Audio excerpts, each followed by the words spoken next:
on the fact that Texas has decided to declare respecting the standard of care of all relevant professional organizations in the treatment of trans children as literal child abuse, and issuing an order that has already been implemented in at least some cases, where trans children should be taken out of supportive homes and spirited off to be tortured by bigots. I'm sure he's going to ask about that, since that's kind of an important subject, since he's decided to jump on this bandwagon now of all times. I mean, honestly, how fucking vile can you get? That this is the moment in history he decides to jump on this bandwagon. I have a feeling he's enough of an opportunist that when we defeat this, and we absolutely goddamn well have to defeat it, he will probably pretend he was on side all along, and we need to just fucking shut that shit down. I mean, that is just the vilest shit ever to cross over and promote this bullshit at a time like this. But he used to write some pretty good stuff. And then he's just decided in the past year he saw, Glenn Greenwald decided to get back on his right-wing bullshit, and he decided it was a great time to do the same thing. So, here we go. Meet the censored, Kara Dansky. The feminist author of The Abolition of Sex has become the ultimate example of a new propaganda phenomenon, which denounces leftists as right-wing when they say unpopular things. Okay, so a lot to unpack here. So this Kara Dansky is a leftist, is she? I mean, I never realized that. I mean, but I actually did decide to look to see where the hell he could have gotten that, other than just making it up. I have so many tabs of her right-wing shit that the closest thing I could find to this this leftist is she spoke out of it back when she was still with the ACLU about police militarization. That is her crowning liberal moment. I mean, that isn't even leftist. That's just a liberal with a fucking conscience. So she's a leftist because she once wrote about police militarization being bad. But what else do we know about Kara Dansky? Oh, let's see. Here's the Trans Advocate. This is absolutely just an indispensable website for anything to do with trans history and stuff. I mean, it has been around 20 years. I think it's probably the oldest trans news website that's still operating. And so we're going to just have a look at that. I mean, I hope everything that they do is archived, because if this site ever went down, there is so much important stuff that we would lose. Okay. Fake radical feminist group actually paid political front for anti-LGBT James Dobson organization. James Dobson is a guy, his big thing in the 90s was telling people that they really needed to beat up their kids because Jesus. So when was this published? This is a while ago. I mean, I think this is probably about 2018 or something like that. I don't see a date, annoyingly. But, I mean, this is one of the things that would have come up if you were going to interview Kara Dansky and wanted to do some due diligence. The Women's Liberation Front, WOLF, is a supposedly radical feminist activist group which, as noted by Pink News, shows little evidence of campaigning on any women's issues unrelated to transgender people. They claim to lobby for pro-choice legislation and for women's autonomy, but somehow evidence of, or calls to, action for such purposes are completely absent from their website, archived here so you don't have to give them page views, outside that vague mission statement blurb. What you do see, however, is a lot of collusion with not exactly feminist-friendly right-wing media, which is interesting when you realize where their funding comes from. Okay, so with that little taster, let's just get back to this groundbreaking piece from real big boy journalist Matt Taibbi. 2 years ago, in February of 2020, the Washington Post published a piece called "Conservatives Find Unlikely Ally in Fighting Transgender Rights: Radical Feminists." The essence of the article was to describe groups like the Women's Liberation Front or WOLF, full of people not listed here, with decades long track records as leftists or feminists, as not merely in temporary agreement with conservatives on trans issues, but all actual converts to the entire conservatives' cause. The piece described Wolf as fringe activists who argue that advancements in trans rights will come at the expense of women's rights, and have been shunned by modern progressives who call them a discriminatory right-wing group disguised as feminist. I've decided they're Bela Lugosi as Dracula. Matt Taibbi is. Oh, well, he didn't take... yeah. I mean, it's been taking me to Utah a lot. Hello, Mask of the Red Death. Okay, now I wonder, why on earth would the Washington Post, a reputable piece of journalism that only occasionally is totally full of shit about things like Iraqi weapons of mass destruction, why would they ever get the impression that there was any kind of alliance between right-wingers and TERFs? Let's see. The anti-LGBT religious right has been actively synchronizing their message with and adopting the terminology of anti-transgender and gender feminist academics for a few years now. The goal is to divorce their position from the stodgy, backward-seeming, prudish views that they believe lost them the culture war on gay marriage, and adopt a language and message that will more easily infiltrate and divide progressive circles. This sparkly modern takeover is one activists like Wolf are more than happy to provide. Let's go back specifically to Wolf, however, who received a $15,000 grant from religious right group Alliance Defending Freedom, and collaborated in a joint countersuit with Family Policy Alliance in opposition to Gavin Grimm's now delayed, he ultimately won, Title IX suit. This isn't a secret. A November 5th, 2016 email to supporters described the former as follows. Wolf board member Kara Dansky, now where have we heard that name before? Applied for and received a $15,000 grant from the Alliance Defending Freedom. So it isn't just that the money was just offered. It wasn't just that they sent in a donation and Dansky and Wolf didn't return it. It was they specifically sought out the money of a far-right Christian theocratic group. They described this as pretty darn phenomenal.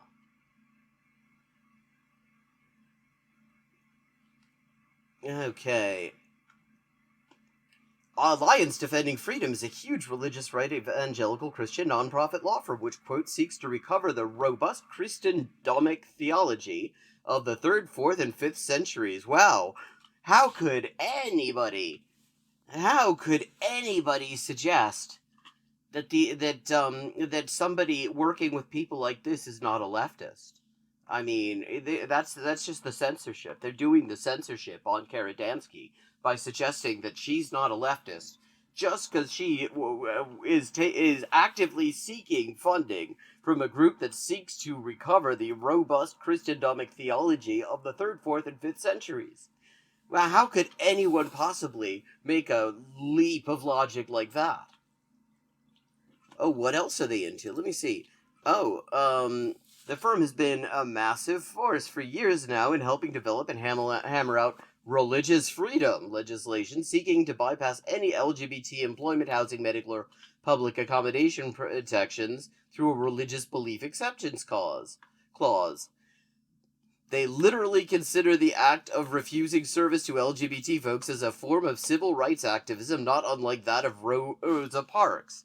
This firm, which Women's Liberation Front, received funding from, literally advocates the return of sodomy laws, which we should remind you were only struck down federally in 2003. Yeah, I mean, it's why would anyone suggest that Wolf or fringe activists who argue that advancements at first of all, why is he putting that in scare quotes that they argue that advancement in transgender rights will come at the expense of women's rights? That's not an allegation. That is literally the centerpiece of their propaganda. And they have been shunned by modern progressives because they are a discriminatory right-wing group disguised as feminists. They didn't just take money from Dobson, they asked him for fucking money. This piece was one of countless examples in which leftist or independent critics of mainstream fixations, from Russiagate to the campaign of Joe Biden to war in Ukraine, are reclassified as right-wingers and Trump supporters. The far left, libertarians, Greens, and other assorted malcontents used to be just ignored by popular media, but now they don't even enjoy that privilege. The new instinct has a clear and effective purpose: to create the illusion that there is no intramural debate on one side of the aisle, that disagreeers are actually enemies in disguise. Okay, now I moved from Bela Lugosi to, like, Mario on... Or, like, Wario, or Waluigi. Fuck, I don't even... I've lost track. I've lost track of my Super Mario Brothers world building. Yeah, I mean, and again, how nefarious to suggest that just because somebody asks for and takes money from a group that literally wants to bring back wants the laws to represent Christian theocracy in its early medieval interpretation, and actively works together with those groups, might possibly not be on side. Okay, and mainstream fixations. I find it interesting that he, in this mainstream fixations, he lists Russiagate, which, yeah, that was bullshit. The campaign of Joe Biden to war in Ukraine, but he does not actually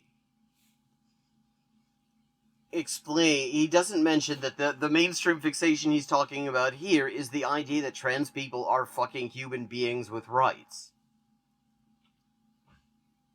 Kara Dansky, a former Wolf board member and the author of The Abolition of Sex, may be the most outspoken feminist in America when it comes to criticizing popular current beliefs about gender identity.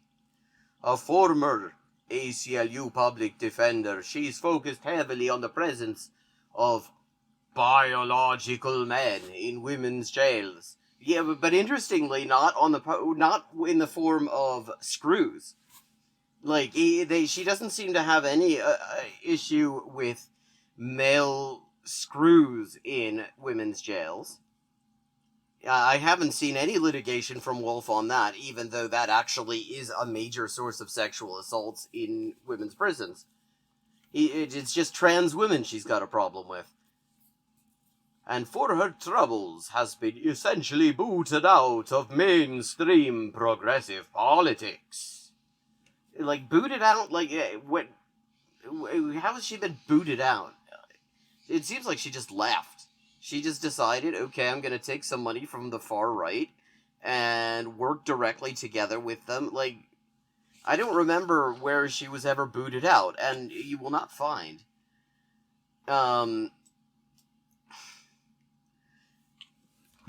any discussion in this interview, just spoiler alert, of what booting out looked like in this case.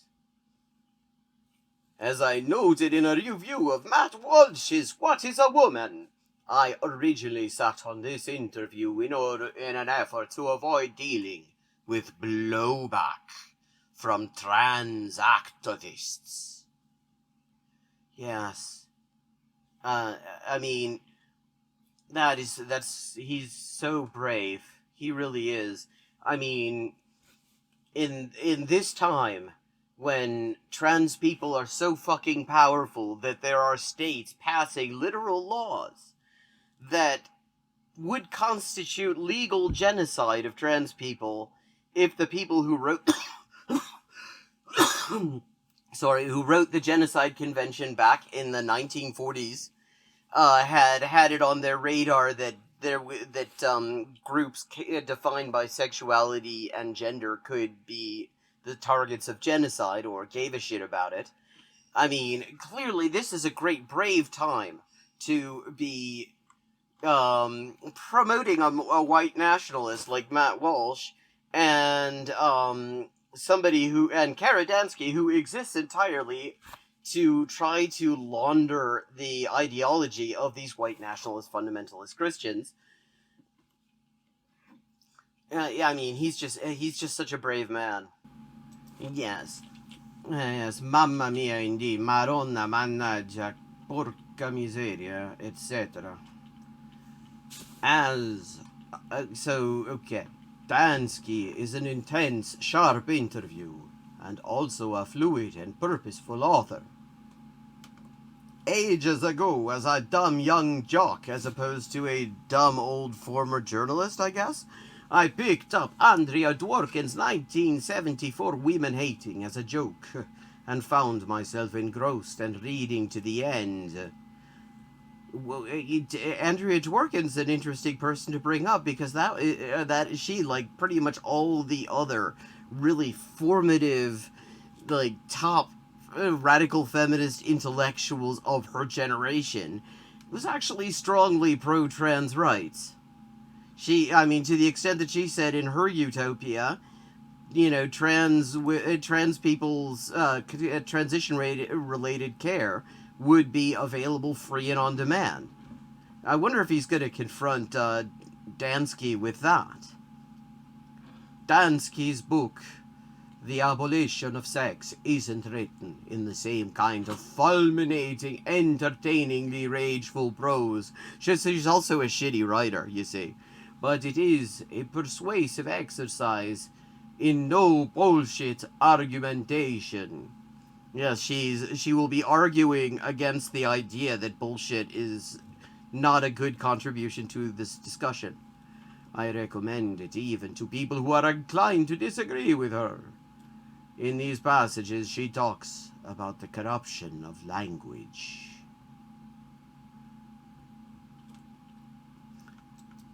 And, okay. Yeah, exactly. I mean, fucking fake goth Brennan was working together with the Pacific Justice Institute to harass teenage trans girls in California ages ago. I mean, what's interesting is that she has now turned around and looked at the degree of right-wing control over TERFdom, and has started to started to get outraged about it, which I thought was interesting, because she was one of the pioneers of that. The entire English language is being manipulated and twisted in order to obscure the reality of sex. In June 2021, the Biden administration replaced the word mothers with the words birthing people in a section of a budget proposal regarding infant mortality. It's not a tumor. In a guide on safer sex for trans bodies, the Human Rights Campaign urges readers to refer to a vagina as a front hole and to a penis as a strapless. See, okay, without even reading this, I'm guessing that the reason that they're using the term strapless is because they're talking about sex between trans people,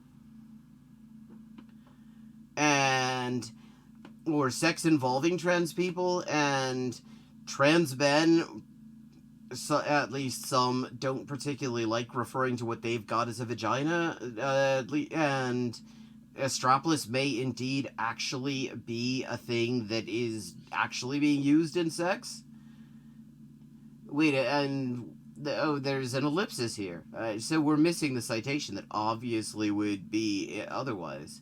That our language has changed so dramatically as to make the natural, material reality of sex nearly invisible. With so little public debate is astounding. If we cannot talk about sex, we cannot talk about sexism. If we cannot talk about sexism, we cannot fight back against it. Yes, we cannot fight back against sexism by taking and receiving money from groups that want to actually return LGBT and women's rights literally, explicitly to the early Middle Ages.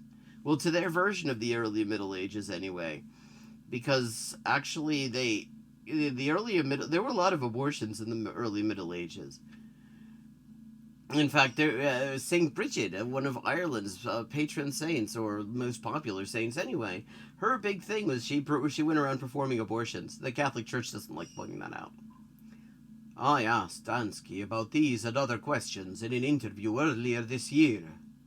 An interview that will not, I'm guessing, touch at all on the fact that Texas has decided to declare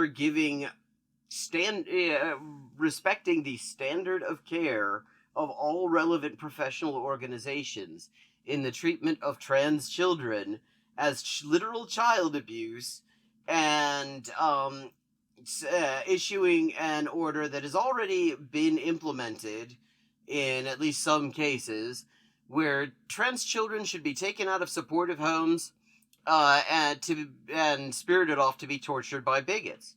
I'm sure he's going to ask about that, since that's kind of an important subject, since he's decided to jump on this bandwagon now of all times. I mean, honestly, how fucking vile can you get?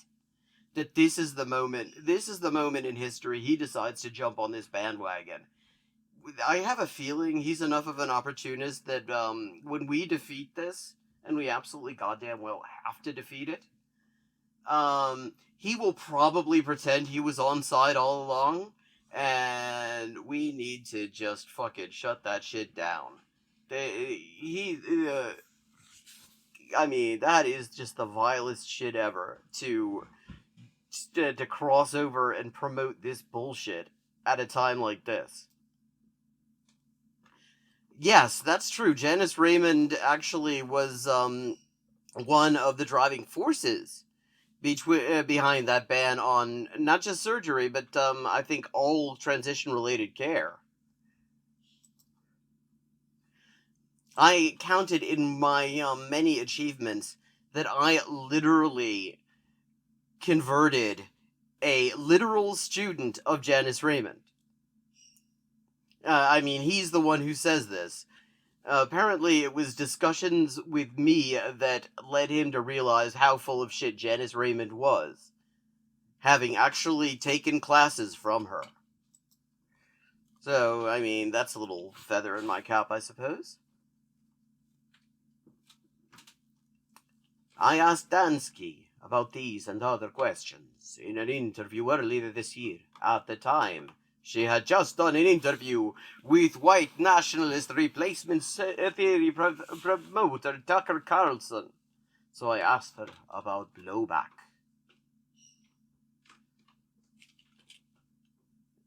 There hasn't been enough. I mean, what blowback? At this point, she has absolutely no contact with... Like, where would the blowback be? Yeah, I mean, nobody's impressed with her, but nobody was impressed with her in the first place. I mean, when exactly was this idea? When was this place when the left was like fucking full of disciples of Kara Dansky thought? She was never anybody. She was like, she wrote a couple of articles for Common Dreams that were halfway decent. She was a fucking, criminal lawyer for the ACLU. Nobody ever noticed her until she decided to take money from the far right in order to oppose basic human rights for trans people. You wrote for the Federalist. Oh, how could anyone possibly suggest that she's right-wing if she writes for the Federalist? And you just went on Tucker. And it's clear that you're uncomfortable with this, about this to a degree. If you had a choice, would you be using these outlets? Like, I like how, see, this is really skillful interview technique. Because instead of asking an open-ended question, this is, how do you feel about the fact that the only people you ever seem to work with anymore are white supremacists and Christian fundamentalists who want to execute gay people? An open-ended question to elicit some thoughts on this obvious issue. No, he says it's clear that you're uncomfortable about this to a degree. Even he can't pretend that she actually is really uncomfortable about working together with a bunch of white nationalists and theocratic Christian extremists who want to murder gays.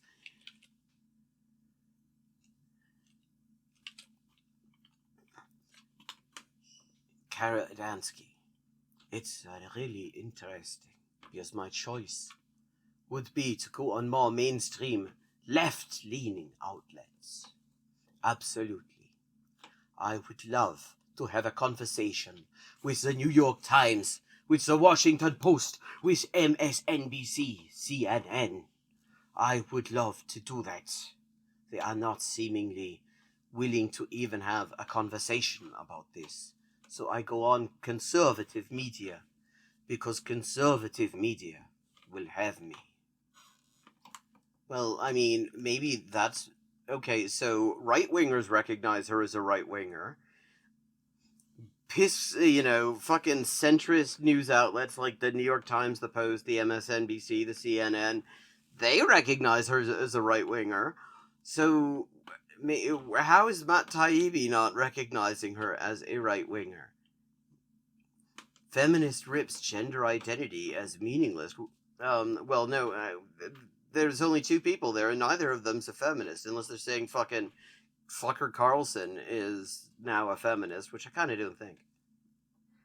It turns out that there's actually an advantage to doing that, which is that even although it's my party, the Democratic Party, that is driving the rush to abolish sex in law and society. Really? Really? Where the fuck? When is that happening? I mean, where the fuck is the Democratic Party taking the lead on driving any kind of rush in favor of trans rights? I mean, they've hardly had anything to say about the just literally genocidal shit in Arkansas and Florida and Missouri and Texas. And I think, and Tennessee, I think now as well, and Alabama. They're not doing a thing about it. They're just like, vote for us, and we'll do nothing about this. I mean, like, the only reason LGBT people have any kind of statutory protection at the federal level is because of a right-wing Supreme Court decision that said, yes, obviously sex discrimination has to, by definition, include sexual orientation and gender identity discrimination, because the two things are just inextricably bound up with that. It's as if they think that if they cooperate with these people, they'll be spared because they somehow will be needed to keep the new order in place or something. Yeah, that sounds about right. And Kara Dansky, I mean, I find it interesting that she's working with all these white nationalists who don't generally much, I mean, with a very Jewish name, and isn't thinking about the fact that a lot of these people that she's working with only like Israel because they see it as some sort of Latter-day Theresian Staat. Yeah.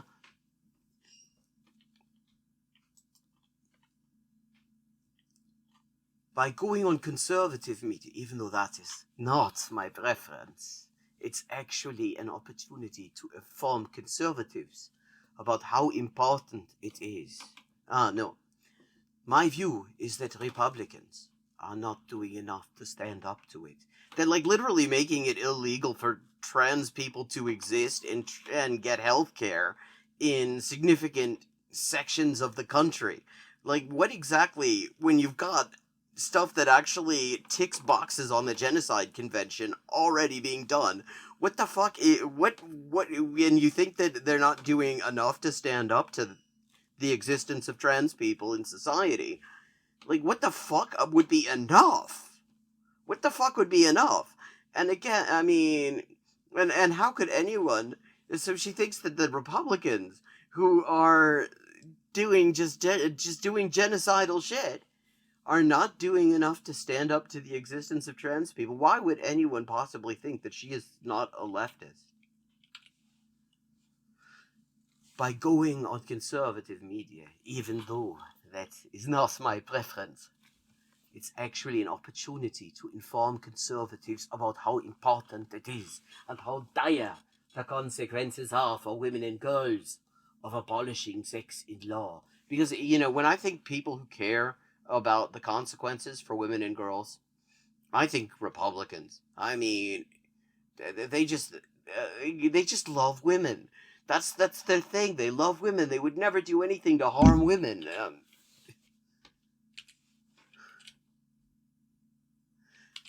Yeah, you're reading ahead, are you, Mask of the Red Death? I understand. I am taking my time here.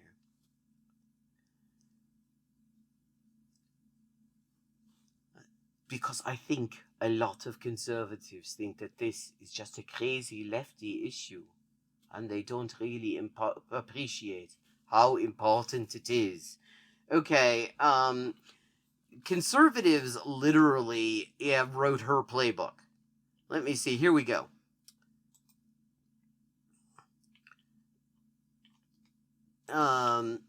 Christian Right tips to fight transgender rights, separate the T from the LGBT. This is from 2017.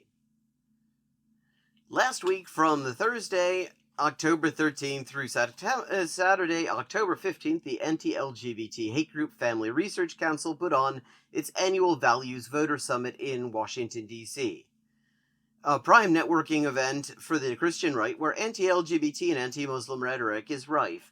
This year's summit welcomed its first sitting president as a speaker, Donald Trump. Okay, now why am I reading this?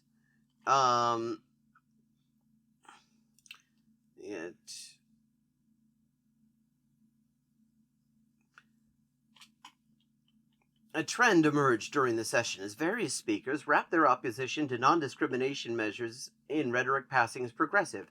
Transgender rights were depicted as anti-feminist, hostile to minorities, and even disrespectful to LGBT individuals. This seems to be part of a larger strategy meant to weaken transgender rights advocates by attempting to separate them from their allies, feminists and LGBT rights advocates. In her presentation, Meg Kilgannon mapped out 3 non-negotiables in the fight against so-called gender identity agenda, a conspiracy theory touted by anti-LGBT groups that disavows sexual orientation and gender identity. The first is to divide and conquer. For all its recent success, the LGBT alliance is actually fragile, and the trans activists need the gay rights movement to help legitimize them. In other words, separate trans activists from the gay rights movement and their agenda becomes much easier to oppose. As Kilgannon explained, trans and gender identity are a tough sell, so focus on gender identity to divide and conquer. For many, gender identity on its own is just a bridge too far. If we separate the T from the alphabet soup, we'll have more success. That's Meg Kilgannon. Let me see. Damn it, okay. Trying to find...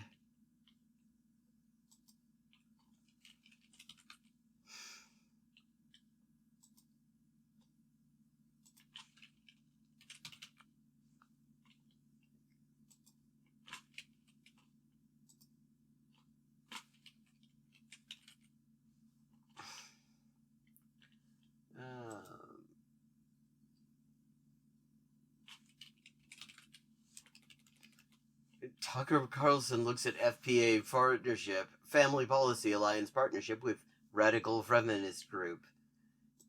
Yeah, how could anyone possibly consider her to be right-wing? Damn it.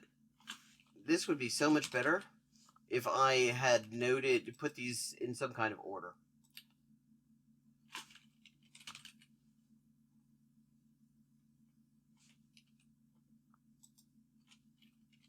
No, that ain't it. That's her writing for the White Nationalist Federalist. That's ain't it either. This is her on the Charlie Kirk Show, another totally normal thing that is her. She signed on with the Women's Declaration International, which calls for a ban on trans women from all public spaces.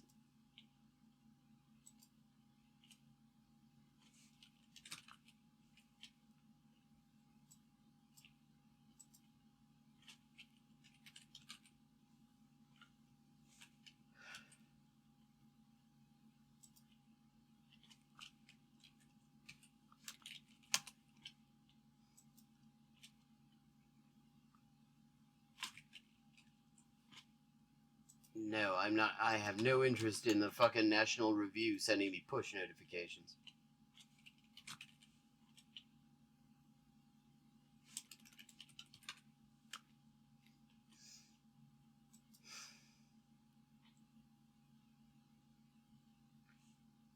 Oh yeah, here we go.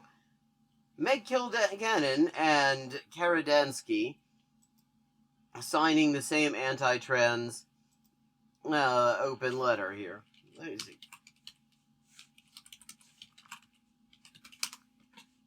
Oh yeah. Oh well. Here you know. What do you know? Meg Kilgannon, the author of this strategy of dividing the T from the LGB in order to defeat LGBT rights as a whole by adopting pseudo-feminist rhetoric. Well, she and Kara Dansky are right there at Hands Across the Aisle, a Heritage Foundation run op that seeks to bring white nationalists, religious fundamentalists, and TERFs together in order to fight trans rights. And they're also sending money over to TERFs in Britain.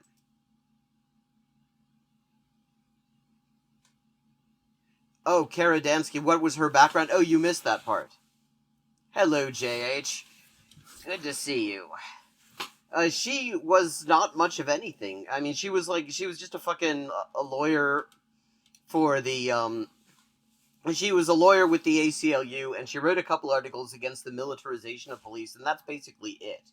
She also seems to have done a little thing where she said that the way to defeat racism was for white people to meditate. Somebody unearthed that on Twitter. But that's it. I mean, she wasn't anything before this. No, nobody had really heard of this fool. But then she decided that there was money in opposing trans rights, and so she did that. So, there we go. I mean, the idea that she's having to explain this to conservatives when, in fact, all she's doing is taking an agenda from an acquaintance of hers who's in the same organization as she is, that is explicitly is about destroying LGBT rights as a whole through a divide and conquer method. But she's actually just informing conservatives about how important it is and how dire the consequences are for women and girls. Because she thinks that conservatives think it's just a crazy lefty issue. Yeah, because of all the lefties who over at the Family Research Council. Could you talk about the difference between sex and gender for people who don't understand that, as a person who also apparently doesn't understand that? Sex is grounded in material biology. It's what we all learned in school. All human beings are sexually dimorphic mammals. Adult featherless bipeds. Except that their intersex people exist. And actually, there is a fairly regularly recurring number of them in across populations and across and across generations as well. We are part of the family of mammals, and so all of us are female or male. Yeah, except for intersex people who also exist. Females have a chromosomal makeup of XX. Except for those who have complete congenital androgen insensitivity syndrome, who have a chromosomal makeup of XY. Males have a chromosomal makeup of XY. Females produce large gametes called ova. Males produce small gametes called sperm. This is all very basic biology. That's what sex is. I mean, it's certainly fucking basic. Like, you didn't mention that actually there are quite a few different chromosomal makeups that you didn't mention, that actually most people don't even know, that biologists do not consider the chromosomes to be determinative of sex. They're co-determinative. Intersex people exist. Yeah. Yeah, I mean, it is.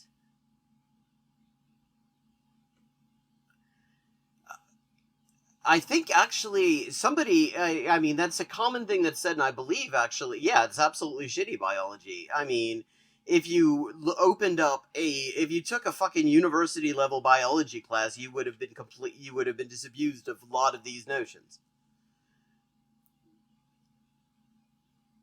And yeah, I mean, I think actually it turns out that intersex people and people with red hair do have a very similar percentage in the population. I feel like I can't cite something for that, but I feel like I read some article that was looking into that claim and it turned out it actually was fairly accurate. Gender, on the other hand, although the terms are very frequently used interchangeably, is more about sex stereotypes. And, you know, her friends over at the Family Research Council, they totally are against sex stereotypes. They would never, ever be into sex stereotypes. Women stereotypically like pink. Men stereotypically like blue. Women stereotypically are nurturing. Men stereotypically are aggressive. These are stereotypes that we will all have in our minds about what boys and girls are so supposed to like, what men and women are supposed to like, and how we're all supposed to act. But they have nothing to do with our biology. And this is actually a very interesting point to note, that when you hear these people talk about sex-based rights, there's a reason that the Christian right is so big on that, and it's because there is all sorts of anti-discrimination protection, like the Price Waterhouse decision decided that sex stereotyping also fell within sex discrimination for Title VII of the Civil Rights Act, and there have been a lot of horrible decisions limiting that at the circuit court level. But the idea is, if you limit women's rights to something that can be affirmed to be directly connected to biology at this like primary school level understanding of it, then you wipe out all of that stuff. That's why they're so cool on it, because there's very little discrimination against women that goes on that can actually be said to be something to do with biology. The thing about the pink thing is, it's actually very recent that pink became for girls. If you go back to the Edwardian period, early 20th century, it was exactly the other way around. Pink was considered too bold and aggressive for girls. I've known some people who identified as trans or as women in my life, who wanted to be called she. As somebody who's grown up with a liberal sensibility, my first thought is, well, if that's the way they feel, I respect that. And so I go along with it. I always felt like that was the right moral thing to do. Is it not?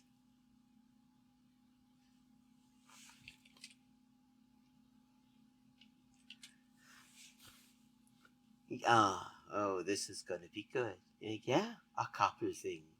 I really think the use of so-called preferred pronouns, I think it messes with our heads. But, I mean, you call yourself a radical feminist and you take money from the Christian right. So can you really be said to oppose messing with people's heads? That sounds like messing with people's heads. The whole setup for this interview in this article kind of is messing with people's heads.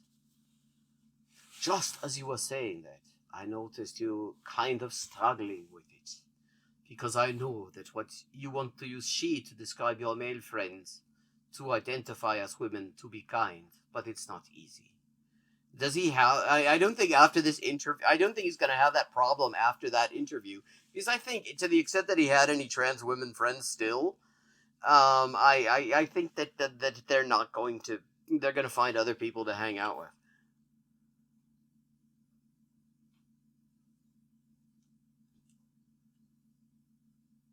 Yeah. Yeah, exactly. I mean... So, okay, so we've gotten to the part of the interview where she explains that common decency is I think it's a deliberate move by this whole gender identity movement to get us to be confused and to question our own understanding of the truth. So common decency to trans people is a conspiracy. The other thing on the topic of kindness and compassion, I honestly think the kindest and most compassionate thing we can do for anyone who is genuinely confused about their biological sex is to encourage them to accept themselves as they are. Yeah, because conversion therapy, I mean, that there's no drawback there. Everybody's happy afterwards.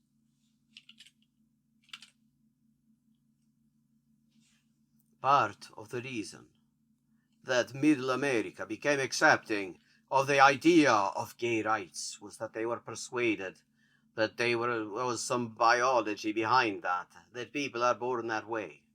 Yet now there seems to be a different, or almost opposite theory, that biology is not absolutely determinative.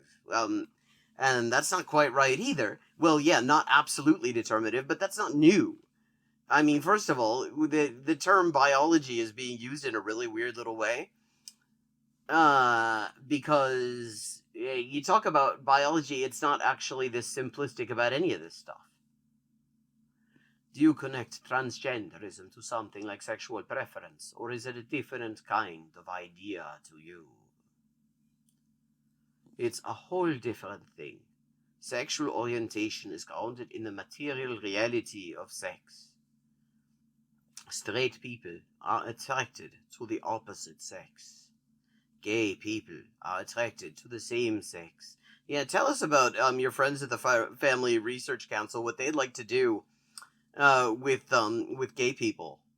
Bisexual people are attracted to people of either sex. That's all grounded in attraction to others. Oh, wait, it's grounded in attraction. I thought it was grounded in the material reality of sex. Yeah, what do you know, Mask? It turns out that human beings are complicated. It's just shocking. Yeah. This whole identity thing has to do with one's own feeling about oneself. It has nothing to do with sexuality. Really. Your feeling of oneself in terms of your understanding of your own gender has nothing to do with sexuality? Nothing at all? The inclusion of T in the acronym LGBT was an ingenious political strategy because it persuaded Americans across the political spectrum to think that there is a coherent category of people called transgender for whom sex is irrelevant.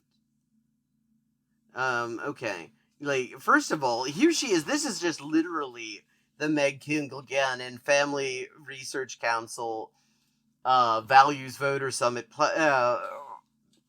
playbook right here. See, now I'm thinking with my Matt Taibbi big kid journalist hat on, and I'm thinking, okay, now I gotta ask her, why she says she's actually a leftist, that she's not, she's a feminist, so why is she specifically using a strategy that is specifically designed to divide and conquer in order to wreck LGBT rights as a whole? I wonder if he's going to do that. Narrator, he did not do that.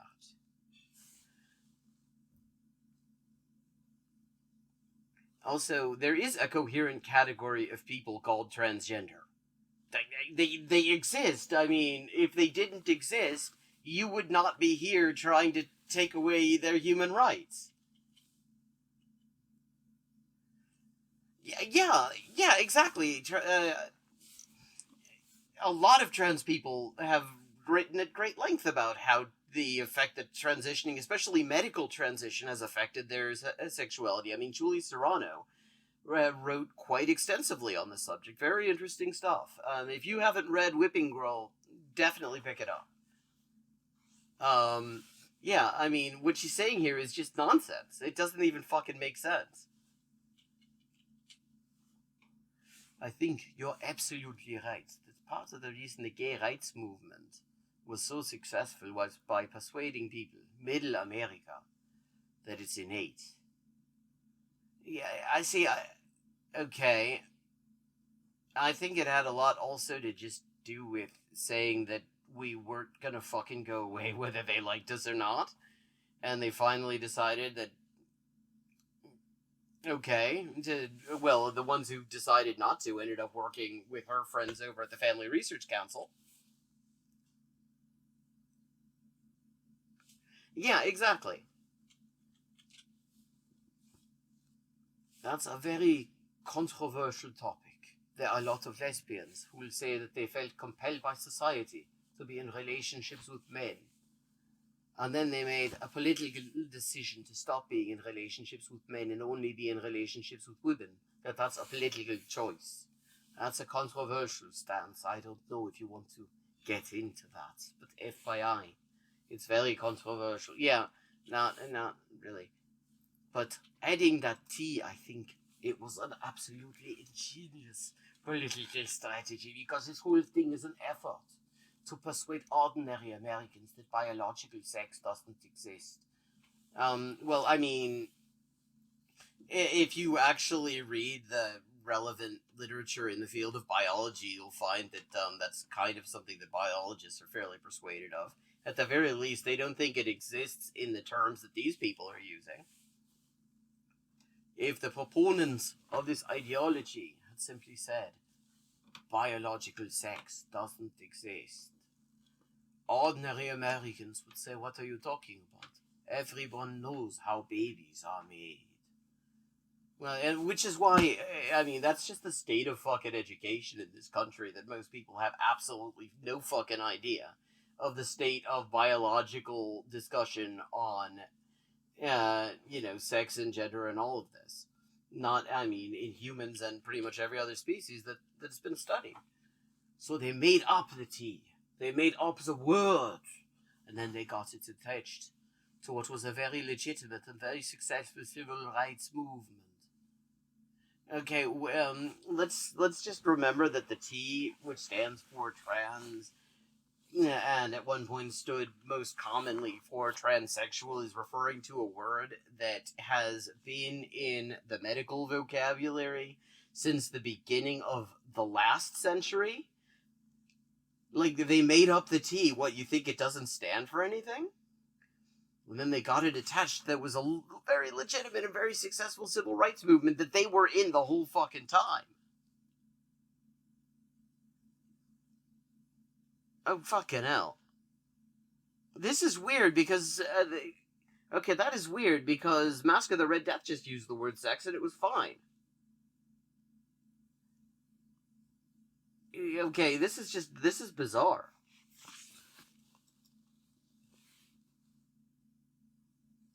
Can you remember the first time you had a dispute with a colleague about this issue?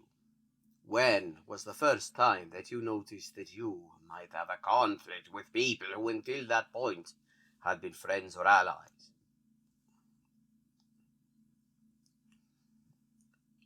I didn't get involved in this issue until 2014. At that point in my life, I had been doing criminal justice reform work for about 15 years. Then I kept doing criminal justice reform work as an independent consultant, working on drug policy and immigration policy and mass incarceration. I was doing research and writing and all sorts of things like that, but I kept my radical feminist activism out of it because they're different topics. Yeah, I don't know what feminism could possibly have to do with drug policy and immigration policy and mass incarceration. Yeah, I mean, what could feminism possibly have to do with any of those things? Are those things? Chad? Maybe I'm missing something, but I mean, do immigration, mass incarceration, and drug policy and criminal justice system affect women in some way?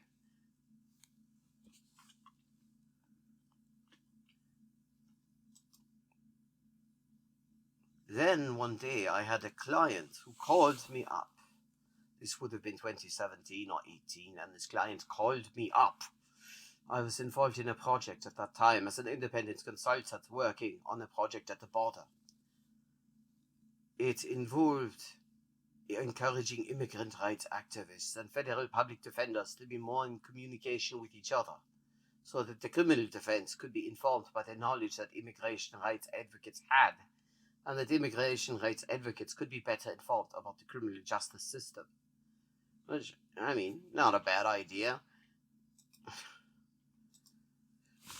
Basically, she called me up and said, I have to have a very difficult conversation with you. She said, one of our partner organizations thinks that your involvement with this project is toxic because of things that you have said about sex and gender, so I have to take you off the project. And she cancelled the contract. She said, I don't want to have to do this because even if I disagree with you on sex and gender, I really like working with you. I value your work. I think you're really smart and you're a great writer. Yeah, Matt Taibbi seems to disagree on that last bit. He wasn't impressed. I don't want to do this, but I have to because other partner organizations are threatening to pull out if you keep you on the project. And see, this is, again, I got my journalist hat on, my trademark Matt Taibbi investigative muckraking journalism hat on, and I have to say, I mean, obviously the question is, what were these views on sex and gender, and why did they think they were toxic, and what was this other organization, and why would this fit into anything?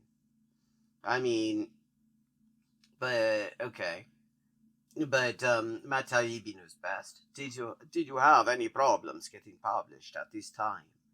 I know you've written a book and you've got a publisher. But did you have any issues with that or having things removed from the internet? Yes, I mean, yeah, yes, because this is like the only thing, like the right wing loves to claim to be the victim of censorship, and the closest they can come to it is that occasionally platforms will enforce TOS, even though most of the time they don't. No! So, okay. Remember, this is called Meet the Censored, and she's just said that, okay, that does not apply to her, so why is she still Meet the Censored? No, for several years my life ran in two parallel, unrelated universes. Over here, I'm happily going along doing my criminal justice stuff. I published in the Harvard Law Review. Of course, I was the primary author on the ACLU's police militarization report. I had a lot of speaking engagements.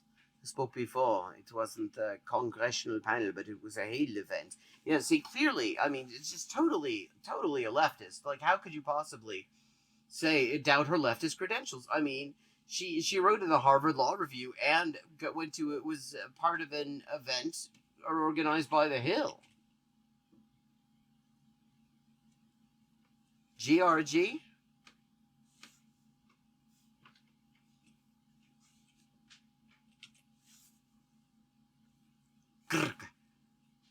I was speaking in one of the hearing rooms on the Hill. I think I mentioned it before. I was talking with Amy Goodman about police militarization. Oh, well, she talked with Amy Goodman. Now I see. I mean, you talk with Amy Goodman, that's you set for life. No one can ever question your leftist credentials then. So I was over here doing my criminal justice stuff professionally. And at the time, on this other track, I was doing this radical feminist stuff on a volunteer basis. But the people who I was working with on the criminal justice side didn't necessarily know what I was doing on the radical feminist side. It didn't cause a problem until I started speaking out more publicly. And then it became a problem. By that point, I had stopped trying to publish on criminal justice stuff. So nobody was actually actively stopping her publish on the subject. I was sort of done with that part. Then the universes stopped being parallel. my involvement in criminal justice no longer exists because I can't get work in the so-called progressive criminal justice reform movement. Yes, because, I mean, you work with people who want to put LGBT people in prison for being queer. Fuck, I lost my place here.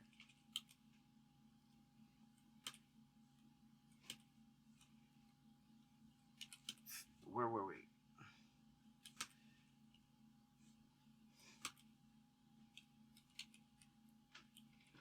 What happens with the Washington Post? There's a little bit of an omerta, not only about the issue, but about who's talking about the issue, correct? Wait, that's not what omerta means.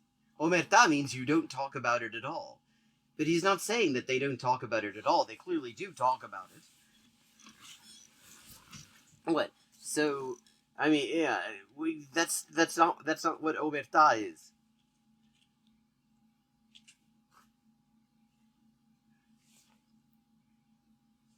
Yeah.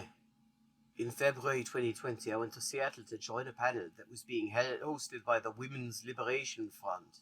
It was called Fighting the New Misogyny, a feminist critique of gender identity. Okay. And where do we have that here? I have this. Yeah, here we go. This is associated with, the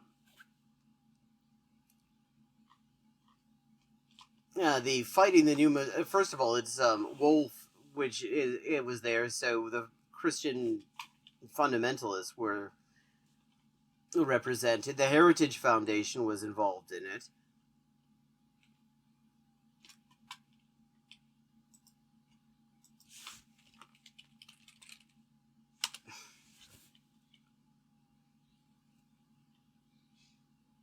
It was promoted by Hands Across the Aisle, which is, again, that's the Heritage Foundation.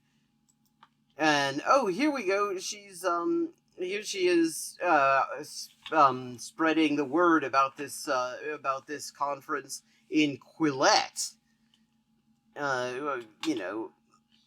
So there you go. I mean, obviously, just total leftist credentials coming out the ass, really. Talking out the ass, too. Two of us on the panel were registered Democrats. Two of us on the panel were not Americans, but leftists where they live.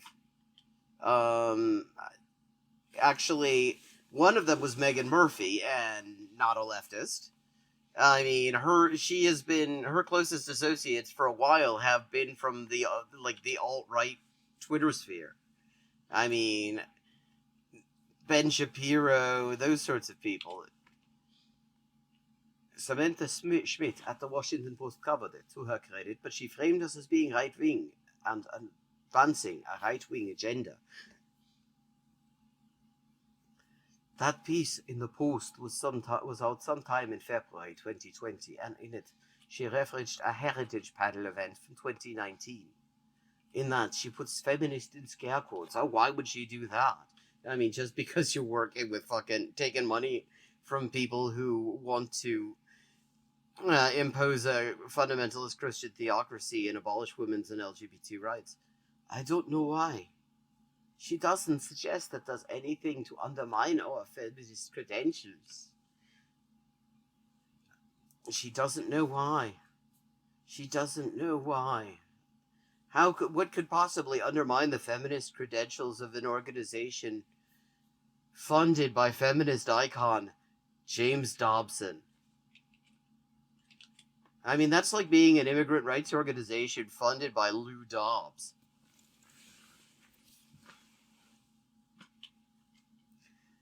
There is an interesting passage in The Abolition of Sex where you talk about how feminists are used to getting this treatment from the right, but not so used to getting it from the left. What's happening there? Well, I don't know, Matt, but I think what's happening there is what you have is right-wingers promoting right-wing ideology and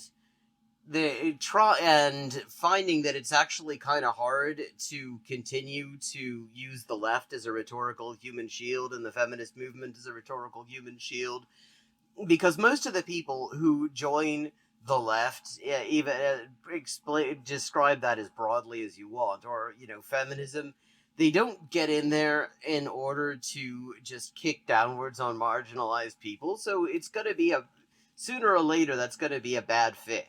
As soon as people actually start to realize exactly what these fuckers stand for, then it becomes a difficult fit. And that's exactly what we've been seeing in the past several years. I witnessed some of that in Britain while I was there. That you have these groups that inherently what they're calling for is something that is much more at home on the far right. And so as leftist organizations and feminist organizations have twigged to what these people really stand for, they've had much less luck getting any kind of a platform from leftist and feminist circles. And so they've just decided to become much more open and public about their relationship with the far right. I think a lot of people are very confused. And I think that's completely understandable because our media has confused them. I think people really don't know what's going on. There's a bill I don't think we've talked about called the Equality Act. It was originally introduced in 2015 by Senator Merkley. If you read about it in mainstream papers, it will say that it's meant to protect LGBTQ people. But what it does is completely redefines the word sex to include so-called gender identity. It does that explicitly. It says sex, including gender identity. Well, okay, that's not what that isn't what you said. It is specifically saying that the reason it's doing that, it's worth noting, and she's a lawyer. She probably knows this, that the reason that it says including gender identity is because there has been until the Bostock case in the Supreme Court, there was a divide between the circuit courts of whether sex included gender identity and sexual orientation in terms of federal anti-discrimination law. And so they decided to make it very clear that sex, for the purposes of this law, included discrimination based on gender identity. That gender identity, at the very least, fell under sex discrimination. So that's not redefining the word sex completely. And she has to... The thing is, being a lawyer, she knows that laws do this all the time. Laws come up with a usage of a term that has nothing to do with its common usage, but it is specifically for the purpose of the law. This is nothing unusual. There's nothing inherently nefarious about it. It's how laws work. I mean, she published in the Harvard Law Review. I think she probably is aware that the statutory definitions are just a thing that exists. It's how statutes work. Mainstream liberals have no idea what the consequences of that are. For example, in California today, there is a public accommodation state law that defines sex in the most ridiculous, garbled, meaningless way. But one thing it does is includes gender identity. If it's okay, how is it meaningless? It was on that basis that a man was permitted to enter the women's section of the nude spa and expose himself, basically. Okay, here she is talking about the WISPA thing, where which is one of the best examples of neo-Nazis and TERFs working together, incidentally. Judith Butler even pointed that out in The Guardian, and then they censored her for it. And there was absolutely nothing in the Equality Act or in the law that allowed people to just expose themselves. That's not how any of this works. The Equality Act would do what California already does. And in fact, what she's not pointing out is that the person in question got arrested for it. So obviously, the law does not openly permit people to go into the nude spas and expose themselves. Clearly somebody has decided, prosecutors decided that the California law doesn't cover that, so maybe you would mention that. That's kind of a relevant thing. If you're saying that the California law says that that's totally legal, and then clearly the fact that prosecutors seem to disagree with you on that, I would mention it. I mean, it seemed like the honest thing to do. Any man can enter empty space that is supposed to be designated for women whenever he wants to, on the basis of his so-called gender identity. And here's the thing. This is just a standard talking point transphobes use. They act as if this hasn't been going on all along, as if public single-sex public spaces, like say public toilets, have not been based on self-identification forever. I mean, and what's interesting is, and also this is something Trans Advocate looked into. They did a really good job with this a few years ago when this first came out in the fucking bathroom bills and all that bullshit. There's literally no evidence of somebody doing what they're talking about. I mean, they asked cops, they looked at criminal justice statistics. This is a thing that doesn't happen. It's bullshit. Critics will say, so what? What's the real consequence? Why shouldn't we just get over it and change our thinking, as was done with other movements? And the thing is, what is the real consequence? I mean, this has been going on for decades. This is just, trans people have been using gender-appropriate single-sex public facilities for literal fucking decades, and the only people who have ever experienced any bullshit over that, the only people who have had any adverse experiences as a result of that are the trans people, because people like Kara Dansky will beat the shit out of them for trying to take a piss. Bathroom separated according to gender? Honestly, I have no idea how long that's been going on. It's been a long time, though. I mean, it's got to be at least probably as long as public toilets have existed. I mean, there are certainly, you can look at marked sex-segregated bathrooms in buildings from the Victorian period in Britain, and the markings for the different are actually part of the original design of the building. So I have a feeling that that's been probably as old as public toilets as a major thing in the West. We are literally dealing with a situation today where female prisoners are being housed in prisons with male rapists and murderers. What, you're against that? Because, last I checked, you were kind of in favor of trans women being housed in prisons with male rapists and murderers? That is actually happening. That's not theoretical. I think it needs to be a national scandal, and I don't understand when a local Seattle station picks up a story in March of 2021 about male prisoners and rapists being housed in the women's prison, and not a single national outlet picks it up. I think that's astonishing. That's very real. It's literally happening today, right now. Maybe nobody... first of all, there's so little...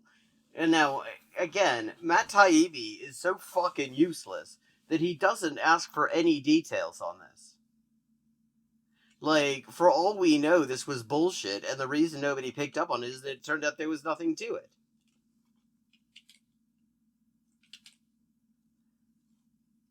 Here is the disconnect for me.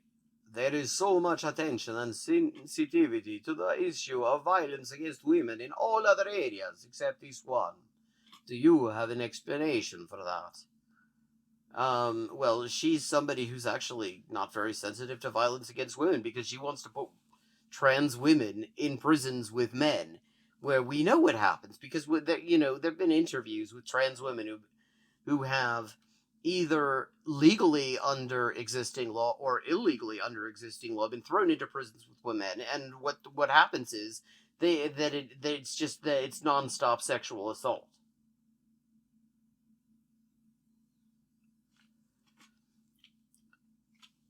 It is astonishing.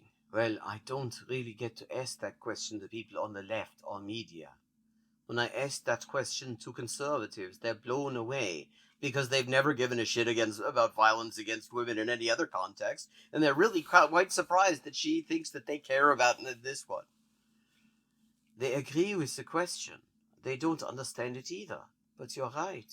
If a man exposes himself on a bus, he will be charged with a crime. Rightfully so. The victim of that crime is going to say, "This is an example of Me Too." But if a man exposes himself in the naked section of a women's spa, under California law, he gets to be validated as stunning and brave by being charged with an offense under California law by a California prosecutor. And it's worth noting that the person in question, I mean, they released their criminal record, and it was like they after saying that they were a registered sex offender or whatever. What they said that when the actual sex offense was just shit to do with being homeless, because when you're homeless, the only place you can piss most of the time is public, and if you get caught doing that, you get registered as a sex offender. I mean, it was just one after another of just poverty-related offenses that homeless people are often they have no option but to commit because they don't have access to public facilities. It doesn't make sense in terms of logic, and it doesn't make sense in terms of politics. That's just the situation we're dealing with. Matt Walsh of the Daily Wire just came out with a movie called What is a Woman? I've talked to some critics on the left who liked the movie but were a little frustrated. Essentially because they were there first but were ignored. Did you see it? And what's your reaction? What critics on the left liked white nationalist Matt Walsh's movie inciting violence against trans people? Give us some names, Matt. Just in case Restream is constipated. Of course, feminists are angry that Matt and others like him are being hailed as leaders in this fight. Feminists have been doing this work for decades, and we hardly ever get a platform for sharing our leftist feminist critique of gender identity. Except, actually, I mean, as we've seen, she's not exactly having trouble getting a platform. She's getting a platform for the Heritage Foundation. She's getting a platform from, let's see here, the Charlie Kirk Show, the Washington Times, literally owned by the Moonies, the Federalist, the Independent Women's Forum, which is a white nationalist thing, the Atlas Society, the Family Policy Alliance. She's not having trouble getting platforms. She's just getting platforms from the people who are actually on side with her politically, which is to say the far right. But I have an even bigger problem with conservative men like them, which is that they are being politically naive. If our society is going to be able to shift this narrative, it cannot be a story about the big bad religious right against the poor marginalized community. The right is going to lose that particular battle. Where have I heard that before?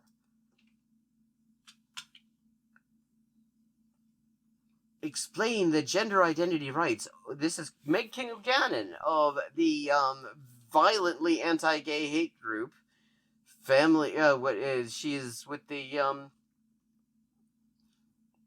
Concerned Parents of Educators of Fairfax County at the Values Voter Coalition.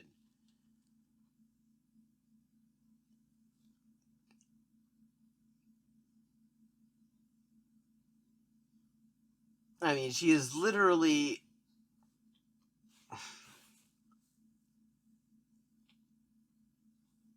the feminists. Here we go. This is Meg Kilgannon. The feminists, meaning the TERFs, make eloquent arguments that gender identity really is the ultimate misogyny and erasure of women, and lesbians in the group are concerned that trans and masculine girls is a form of lesbian eugenics, which is cute because actually, as trans acceptance has increased, the number of lesbians has fucking skyrocketed.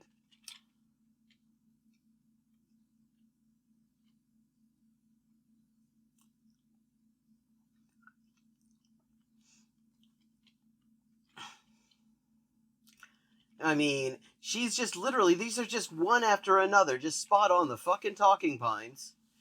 And the thing is, she's actually literally getting a platform. She's getting huge fucking platforms. And all she's doing here is literally, it's just one talking point after another from the Values Voter Summit in 2016 and Meg Kilgannon and the Family Research Council and all these people. Like, you could just Google these and you will find them saying this stuff. But, big boy journalist Matt Taibbi I can't be bothered to check. I mean, this idea that the right is going to lose the battle unless they find a way to redefine the narrative so that they can claim that they're fighting against a Jewish-led trans conspiracy. Yeah. I mean, when you get down to it, when you actually ask them how this conspiracy is supposed to work, where trans people are simultaneously all-powerful and at the same time, in many states, being subjected to laws that are literally genocidal, it turns out it doesn't take long for them to blame it on Jews. And you'd think somebody called Kara Dansky would actually be a little bit worried about that, but no.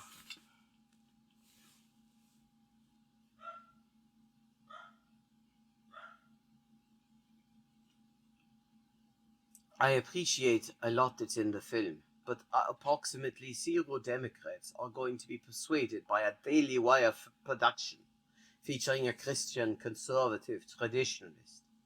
They need us, but they ignore us. They don't ignore you. They gave you 15 grand. Because they either don't realize this, or they do, and they just don't care. And because it would not advance their traditionalist conservative agenda to credit feminists with having accomplished anything positive. And see, this is where a proper interview would go, that's not giving yourself a whole lot of credit, because actually the Christian right has been openly saying that it is feminists like Kara Dansky who have shown them the way to destroy LGBT rights as a whole by creating this idea that there is this nefarious trans agenda and dividing and conquering and all this stuff. Lastly, I grew up in the 70s, 80s, 90s. A liberal was the person who was willing to talk about anything, had a sense of humor, was willing to entertain far-out ideas, didn't get offended easily, and would have had a theoretical discussion about anything. Then all of a sudden it feels like in the past 5 years this dynamic has just been turned on its head, and this issue is probably exhibit A as to that phenomenon. Do you have any thoughts about why this bullshit is happening that I just made up and that it literally just sounds like some shit I think Bill Maher also said? And this is just such a standard, oh, the left left me line. I've heard this so many fucking times. It is such bullshit. No, I grew up in the same time frame. You mentioned that I say in the book that we accepted this kind of misogyny from the right. We didn't expect it from the left. That's true. My friend at the Seattle event in 2020 that I mentioned, she made the additional point that we expected authoritarianism from the right. We did not expect authoritarianism from the left.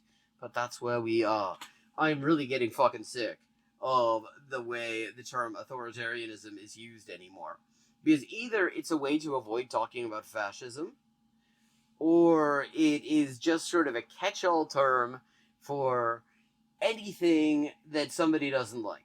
I mean, there's a whole fucking analysis of authoritarianism.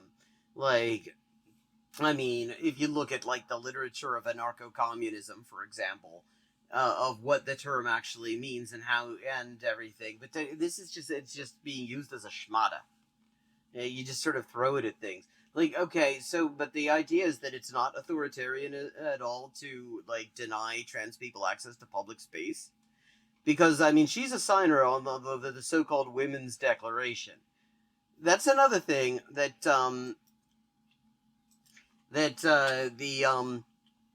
read full text, that Kara Dansky could have been asked about. Declaration.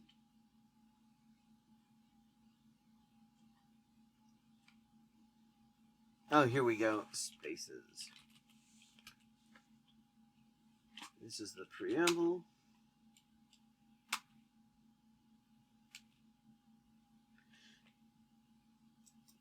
These measures should include, single-sex provision, which is to say no trans people allowed, should include, inter alia, specialized services for women and girls subject to violence, such as rape support services, specialist health facilities, specialist police investigation facilities, and shelters for women and children fleeing domestic abuse or violence. So no trans women in any of those places. It should also include all other services within single-sex provisions, within which single-sex provisions promote the physical safety, privacy, and dignity of women and girls. These include prisons, health services, and hospital wards, substance abuse, rehab centers, accommodation for the homeless, toilets, showers, and changing rooms, and any other enclosed space where individuals reside or may be in a state of undress. So she's talking about, so she signed this. Where's the list of signatures? She is she definitely signed it. I just have to find where exactly. Signatories.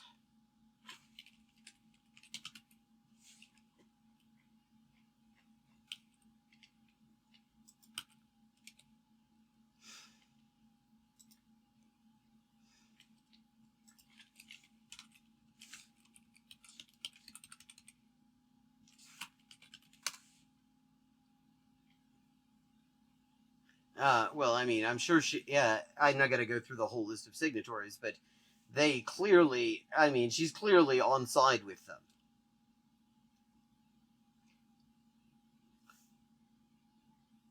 There's just no study on nuance, she says, as somebody who literally wants to ban trans people from public toilets.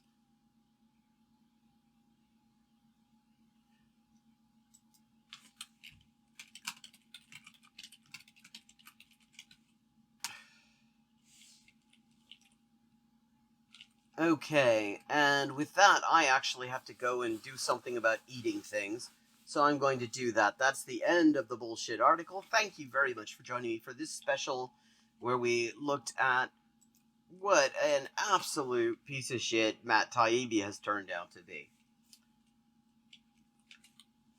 I will be back on tomorrow night, Friday at 11:30 p.m. to 1 a.m. Eastern Time, and on Saturday as well. Have a good night, and thank you for joining me. Tanti saluti. A domani.